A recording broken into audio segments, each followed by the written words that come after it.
decíamos que hay una transición, pero una conexión entre el 24 de marzo, lo que ocurrió con el golpe y lo que sucedió posteriormente con Malvinas. Malvinas, dictadura y derechos humanos y la gran estafa de la democracia liberal. Es la reflexión a la que nos invita Gustavo Terzaga, presidente de la Comisión de Desarrollo Cultural e Histórico Arturo Jaureche, en la ciudad de Río Cuarto. Gustavo, buen día. Guillermo Jeremía lo saluda. ¿Cómo le va? Buen día, Guillermo. Muchas gracias por la comunicación. Al contrario, gracias a usted. ¿Cómo se conectan estas dos instancias históricas y qué contexto tienen en este presente? Bueno, cabe el contexto para reflexionar que tenemos que entender la vinculación entre Malvinas, entre la dictadura, Malvinas y el modelo democrático que asumimos los argentinos. Malvinas fue en especial el último gran acto de soberanía de la Argentina moderna, pero me parece que en su análisis se omite un poco el hecho de que el avance de una causa a veces no está determinado exclusivamente por quienes la conducen o quienes la llevan a cabo, sino por la esencia misma o la fuerza intrínseca de su realidad histórica, ¿no? Y me parece que esta incomprensión es la que a veces funda el prejuicio antimilitarista, que vincula que si, por supuesto, la dictadura fue el mal, todo lo que deviene de los milicos es el mal, Malvinas es el mal, y me parece que nos perdemos de la complejidad del análisis integral de la causa Malvinas para obtener un diagnóstico más racional posible. Ese es un poco el cometido.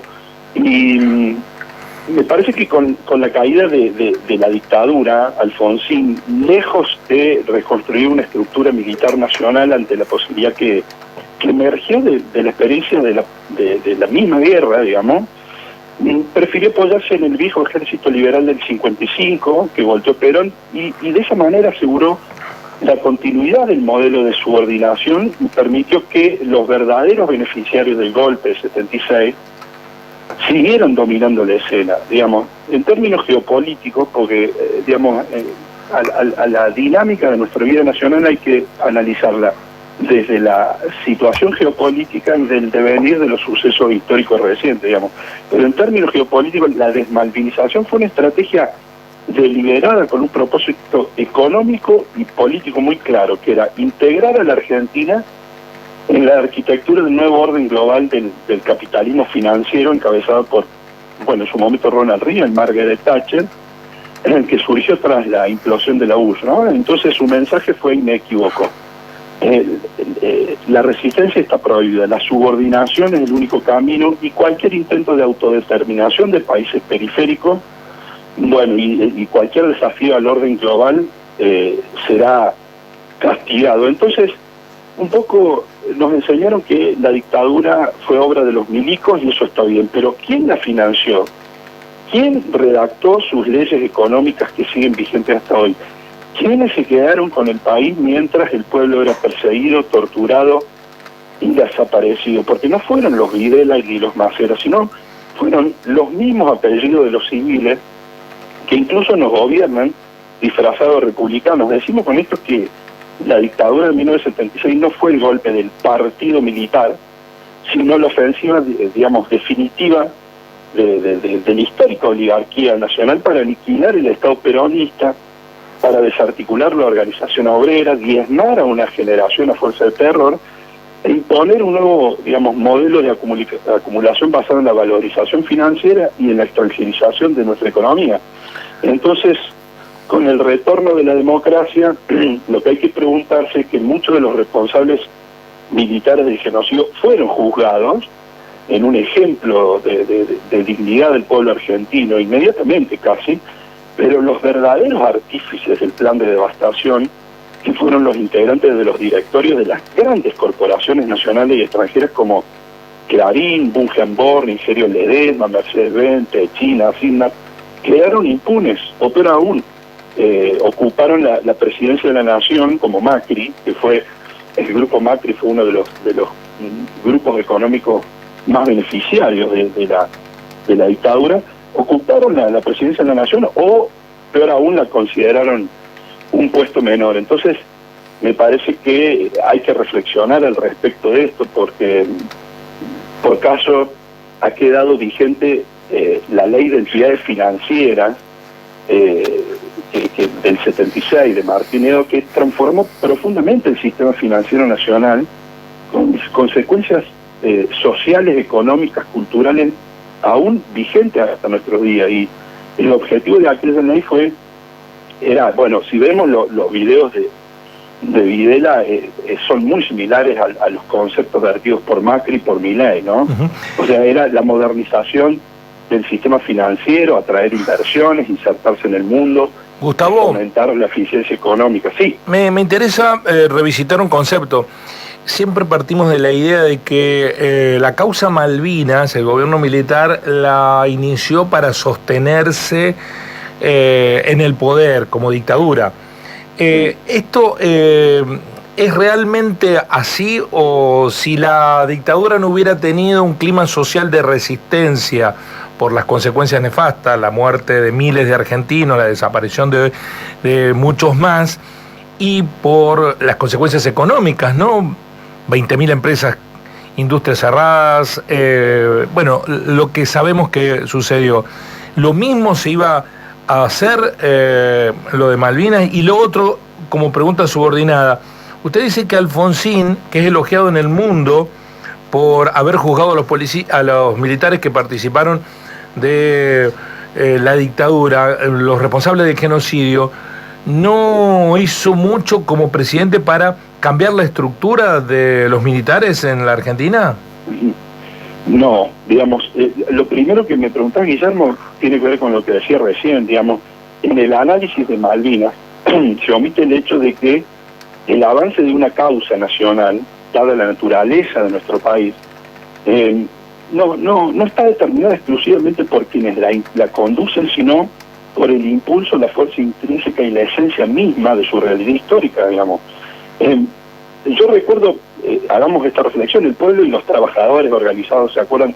Las movilizaciones de marzo y abril de Saúl Ubaldini a la cabeza, lo entendieron perfectamente en un momento, creo yo, de profunda autoconciencia popular en aquellas plazas de marzo y abril de 1982, la de marzo en repudio contra la dictadura, claramente y frontalmente, donde fueron gravemente reprimidos el sindicalismo argentino con la consigna pan, tierra y trabajo, y luego apoyando la reconquista del territorio usurpado por los ingleses respectivamente, con diferencia de un par de semanas, digamos. Pero esta aparente contradicción me parece que es precisamente el tipo de paradoja ante la cual las élites intelectuales suelen quedarse desconcertadas, ¿no? Incapaces de reconciliar una especie de marco teórico enciclopedista con la complejidad del asunto histórico, digamos. Y lo otro es, la dictadura de Alfonsín, digamos, la experiencia misma de la guerra, al ser una guerra norte-sur, digamos, contra el imperialismo británico o la OTAN, esa alianza histórica de Estados Unidos e Inglaterra, de esa experiencia surgió una especie de proceso de nacionalización al interior de las Fuerzas Armadas. Pero Alfonsín no se apoyó sobre ese proceso o lo fomentó, sino que decidió recostarse sobre el viejo ejército liberal del 55. Todo está marcado un poco en los de esa manera me parece que luego fue recién Néstor Kirchner, digamos, que sí empezó a desmontar un poco el andamiaje simbólico de la dictadura, bajando los cuadros, ¿no?, de los genocidios, promoviendo juicios y también imputaciones directas, ¿no?, que revelaron la complicidad con el terrorismo en materia civil, ¿no?, con el planteo de esta charla. Por caso la pugna con Clarín, recuerdan, Mañeto y el tema y la causa del prensa, pero el kirchnerismo, digamos, careció de un programa integral de visión y de voluntad política, por ejemplo, para que se propusiera arrancar un poco de cuajo el poder de los grupos económicos que fueron el núcleo organizador del golpe. Por eso mencionábamos recién la permanencia y la vigencia de la ley de entidades financieras, que ha sido y es un elemento central en la política económica de dependencia hasta la actualidad, ¿no? Porque a partir de allí se eliminó se eliminaron digamos, se concentró el capital y la especulación financiera se vio nacer. Se desreguló completamente el sistema financiero, se eliminaron las restricciones y las tasas para el país, se facilitó la entrada de bancos extranjeros, se eliminó la histórica división del crédito, digamos, entre bancos comerciales, hipotecarios, industriales, digamos. Se eliminaron también los controles estatales, su regulación, la supervisión estatal, y con esto se fortaleció la banca privada y empezó a crecer la especulación, se eliminó el incentivo y la inversión productiva, y me parece que las dos grandes bocas de fuga de capitales nacionales del trabajo argentino son dos: el agujero financiero, la timba financiero, y la fuga ante el no control estatal por el río Paraná. Me parece que esas dos grandes fugas de capital nacional son las que justifican el hambre del 50% de la población argentina. Por eso nosotros hablamos un poco de la estafa y nos atrevemos a decir la estafa del Estado democrático, porque nuestra política no puede reducirse a disputas institucionales vacías, ni a la simple, digamos, conservación de un andamiaje democrático, pero, digamos, hondamente desprovisto de contenido real, digamos, una democracia puramente formal basada en el sostenimiento de su estructura, aclarando que la democracia es el mejor modelo que los argentinos podemos disponer, pero hablamos de la intención de profundizarlo y darle valor real, ¿no? Ese andamiaje al día de hoy es una fachada de legitimidad que sirve para perpetuar el poder de quienes controlan el sistema desde la sombra, desde la dictadura. Y la verdadera democracia no se puede agotar en la rosca parlamentaria, que es lo que vemos a diario, ¿no? En una justicia domesticada o en la libertad de prensa, está bien, sino que reside especialmente en el ejercicio efectivo del poder por parte del pueblo. Digamos, la democracia real es el ejercicio del poder por las mayorías populares, no un simple ritual electoral que legitima el saqueo del país con la naturalización de la alternancia. Y en síntesis, el 50% de pobreza institucionalizada en el país desde el retorno de la democracia hasta hoy. Y la verdad es que, digamos, nosotros vivimos en un país rico, extenso y despoblado, entonces hay que hacerse esta pregunta. Está dialogando con nosotros Gustavo Terzaga, presidente de la Comisión de Desarrollo Cultural e Histórico Arturo Jaureche de la ciudad de Río Cuarto. Para finalizar, y hablando de contradicciones, este gobierno está constituido en sus dos cabezas visibles, presidente y vicepresidenta, por posturas antagónicas. Mientras la vicepresidenta reivindica a los veteranos de guerra, la causa de Malvinas, Milei reivindica a Margaret Thatcher, ¿no?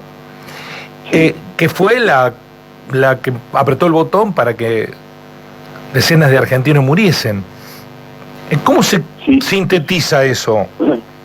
Yo creo, Guillermo, que no hay que dejarse engañar con ese pivoteo que hacen entre el presidente y la vice, porque me parece que es una táctica de división. No falta en el campo nacional gente que la ve con simpatía a la vicepresidenta, sin embargo fue la que levantó la mano y determinó votando el RIGI, ¿no?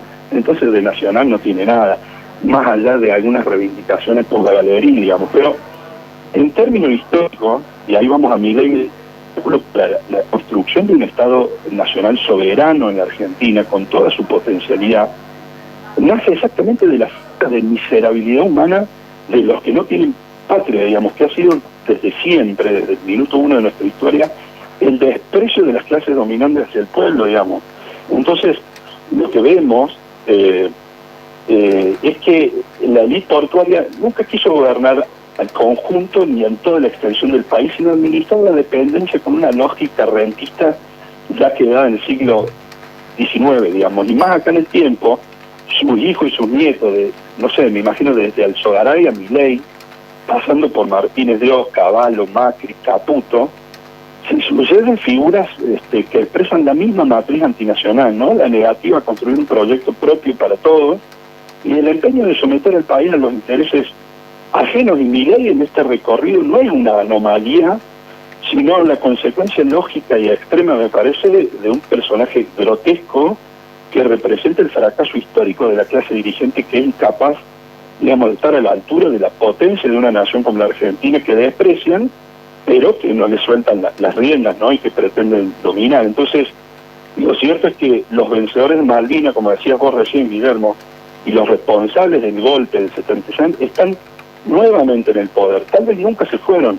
Y están encarnados en figuras como Milei, que rinde culto a los íconos más nefastos del colonialismo británico, como Margaret Thatcher. Entonces, la tragedia de la Argentina es que aquellos que entregaron la nación en el 76 y nos impusieron la dictadura económica, no solamente que no fueron derrotados, sino que siguen manejando los hilos y tocando todos los resortes del poder del país.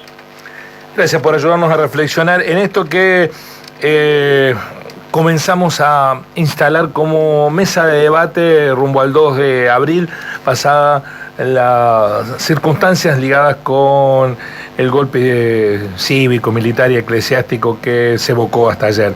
Muy amable, Gustavo. Amables son ustedes por el espacio, gracias.